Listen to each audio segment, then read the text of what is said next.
Hi, if you're new, welcome to my channel. My name is Hannah. I am a first-time mom to almost a 1-year-old, and I am currently 5 months, 23 some odd weeks pregnant, almost 6 months pregnant with my next child, who is a girl, and we're really excited. I started this YouTube channel because there was so much that I found I did not want to that I really wanted other moms' advice from, other first-time moms, as well as other multiple. I've had 3 kids. I know what I wish I did and what I'm glad I did. And I want to be another voice out there because I think that I think every mom in their individuality and in their journey has some advice and some perspective that is individual and helpful. And I wanted to just share what that was for me. And I'm going to already give a pause to this because my son needs snacks. So I made my registry with my son. I was really excited. I did the basic things I knew I was going to need for just having a baby. And then I was a little bit more dedicated to it once I found out his gender, which we did at the 20-week ultrasound. So from like week 20 to 30-ish, I was like a lot more focused on making sure that there was everything that he needed. And so I can discuss a lot of what I put on his registry in another video.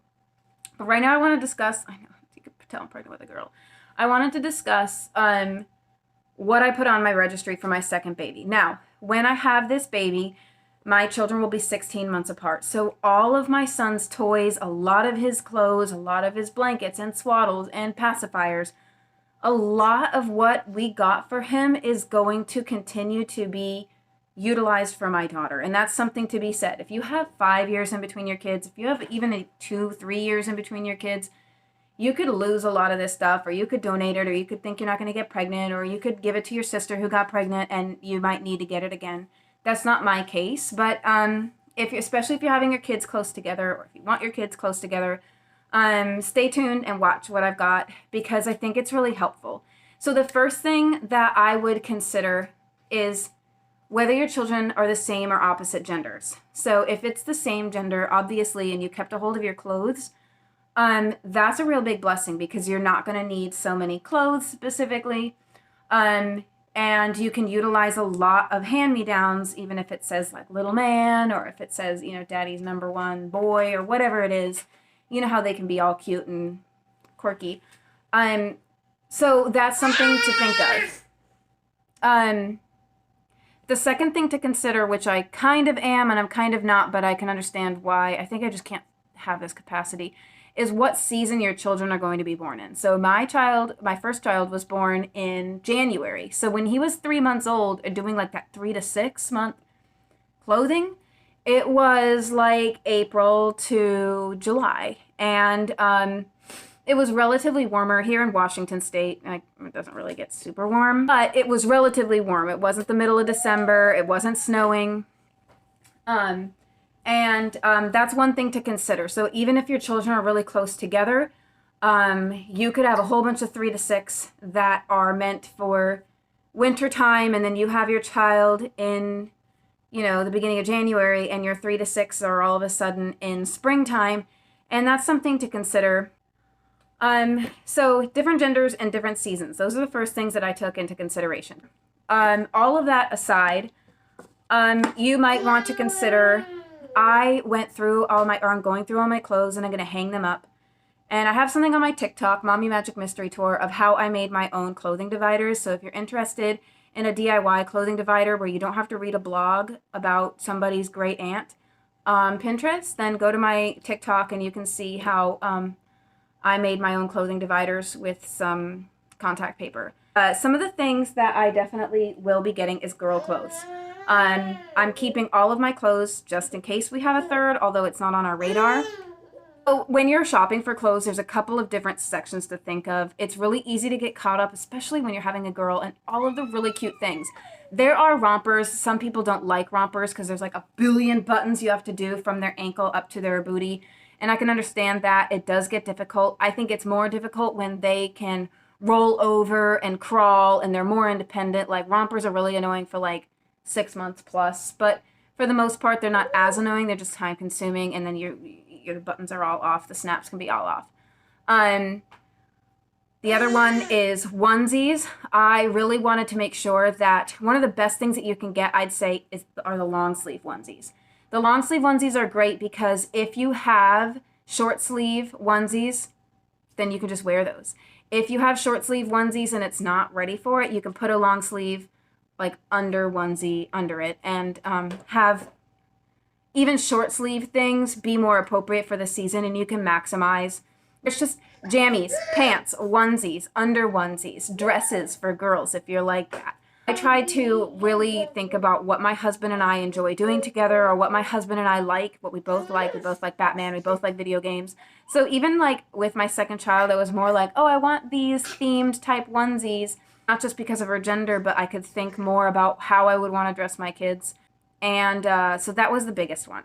Next is the fact that you will have a second sleeping situation. I really want a side sleeper. I have a couple ones in mind, but what I really want is a co-sleeper that's as safe as possible, or that follows safe sleep, depending on nursing my baby. So to have something that's like right there where I can like roll over and have her be really close to me, rather than getting out of bed and getting her out of a crib and bending down postpartum. All of those things can be really hard. And the crib that you already bought is probably still being used by your first child. Even if it does transition into a toddler bed, like that's like their home. It's a side sleeper. There are a couple of ones that, can pull up. I have one, and I can link my registry. I'm about to make it more public. After a little while, especially once it gets closer to the time where people are going to be looking at it to get for my baby Sprinkle.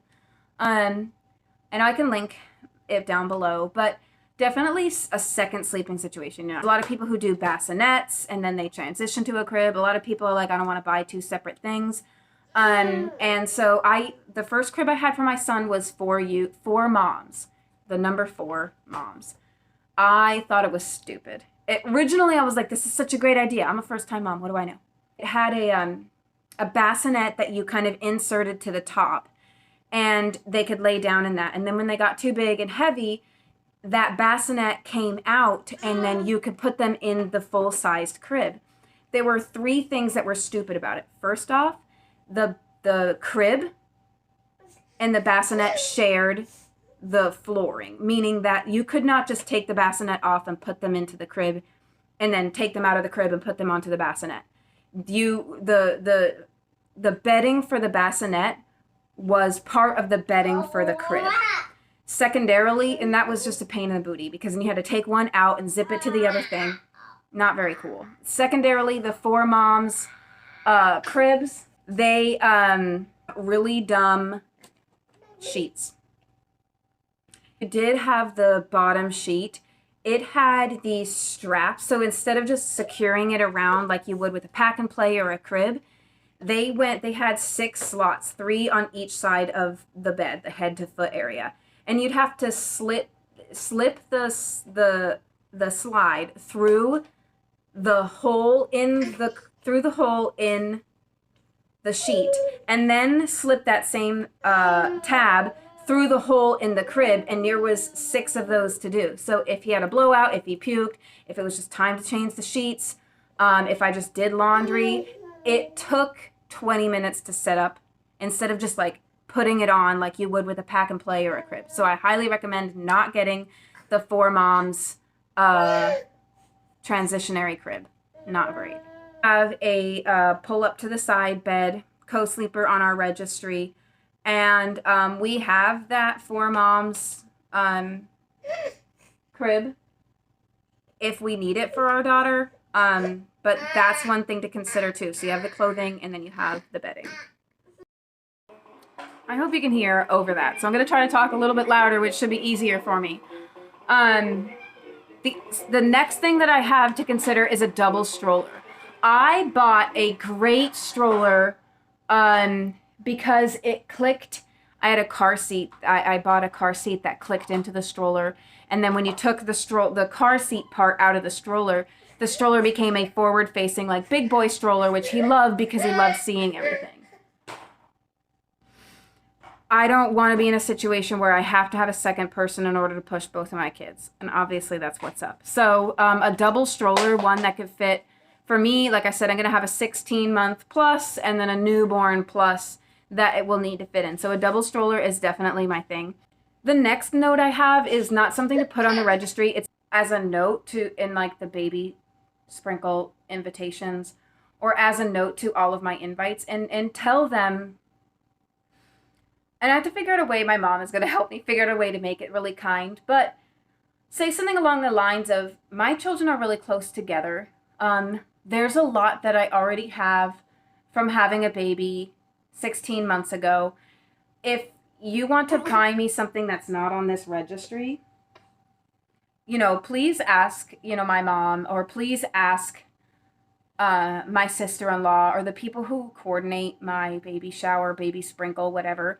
And try to say nicely, like, don't buy me anything that's not on my registry. Because odds are, if it's not on my registry, I don't need it, I don't want it, or I already have it. And I'm in no mood to have anybody spend, even $20. In today's economy, I don't want them to spend it on something that I already have that I don't need. He has bowls, he has spoons, he has bottles, he has, a lot of stuff he has. And even other things like moms buy you practical things, and people who aren't moms buy you cute things. So if it's not diapers, wipes, or baby clothes that you are purchasing that's off of my registry, like, please double check with Nana. And I don't know how to word that right, but that's a side note that I wanted to make sure got put down. The next thing I didn't get for my son because we moved when he was 3 weeks old. Let's talk about it, girl. I don't need to go back to that. We're not going to move with this baby. I did not know how we were going to store his clothes. I didn't know where we were going to store. Where we had him initially, we did not have the space for baby hangers. We still don't have a nursery. It's been a 1-bedroom farmhouse on my parents' property while we've paid off all of our debt and raised up the money and bought a new car and did all the things that we would need to do as a family that we didn't have before having my son. The big thing is that hangers. That's where I was. And the reason I wanted to do hangers with this baby is because I have a lot of spare clothes. So I have, clothes for her all the way up until whatever, maybe even 2T. I have clothes for him up until 2 or 3T. And I am using like a tiny little mini dresser that has like tiny drawers that are like that big, H. And that's great because you can fit a lot of 0 to 3s in there. And some of them are bigger where I can fit either larger items like swaddles, blankets, or I have up to 3T, 4T. And I'm going to use that as her dresser and diaper changing area. So I'm going to snap on my diaper changing pad to that dresser and have it be where I put her current diapers, her current sized clothes, onesies, pants, jammies, etc. And I'm going to have all of these don't fit yet, or these will fit later type clothes. I'm going to have those be hung up. So baby hangers is actually something I think is a really great idea because it helps you organize for, you're going to have, people are going to give you, it's really awesome. People give you clothes when you have a baby. They give you clothes for almost every size. The only size I really didn't get for him was newborn. He came out 9 pounds 1 ounce and I still used newborn clothes and newborn diapers. So everybody's going to tell you like, oh, it's going to last no time or they might not even fit in it. But I had a 9-pound baby and he's still a newborn. So take it with a grain of salt. And I'm going to emphasize that people, I talked about this a little bit, but I'm going to emphasize that people use the diaper fund. Nobody contributed to my diaper fund, which was fine because people bought me diapers, which was dope. And I had other, he's not the first grandchild. So there were other children who were born. So, dude, you're not nursing. So those are the biggest ones I would say